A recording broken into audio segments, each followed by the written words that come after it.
বাংলাদেশের জয়ের সম্ভাবনা নেই বললেন সৌরভ গাঙ্গুলী। পাকিস্তানের মাটিতে বাংলাদেশের সিরিজ জয়ের পিছনে যতটা না বাংলাদেশের কৃতিত্ব, তার চেয়ে বেশি যেন পাকিস্তানের ব্যর্থতা।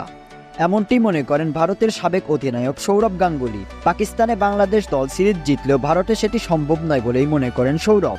তবে প্রিন্স অব দ্য কলকাতা মানছেন, আত্মবিশ্বাসে টইটম্বুর হয়ে ভারত সফরে যাবেন শান্ত মিরাজরা।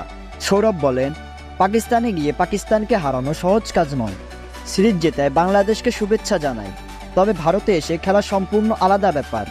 ঘরের মাঠে হোক কিংবা বিদেশের মাটিতে ভারত খুবই শক্তিশালী দল। আমি বাংলাদেশের জয়ের কোনো সম্ভাবনা দেখছি না। ভারতে সিরিজ জিতবে, বাংলাদেশ আত্মবিশ্বাসে পূর্ণ থাকবে জানিয়ে সৌরভ বলেন, পাকিস্তানের মাটিতে পাকিস্তানকে হারিয়ে বাংলাদেশ ভারতে আসছে, তাই ওদের আত্মবিশ্বাস বেশি থাকবে। ভারতকে তাই কঠিন লড়াইয়ের জন্য প্রস্তুত থাকতে হবে। সৌরভ যেন বাংলাদেশকে কৃতিত্ব দিতে একটু কার্পণ্যই করলেন। বাংলাদেশ সিরিজের প্রথম টেস্টের জন্য ভারত শক্তিশালী স্কোয়াড ঘোষণা করলে মুকেশ কুমারের অনুপস্থিতি হতাশ করেছে সৌরভকে। সাথে এও জানালেন, পরবর্তী অস্ট্রেলিয়া সিরিজই হতে যাচ্ছে রোহিত কোহলিদের সবচেয়ে বড় চ্যালেঞ্জ। সৌরভের ভাষায়, এই সিরিজের পর ভারত যাবে অস্ট্রেলিয়া সফরে। আমি ওই সিরিজের দিকে তাকিয়ে আছি, ওটাই ভারতের সবচেয়ে বড় চ্যালেঞ্জ।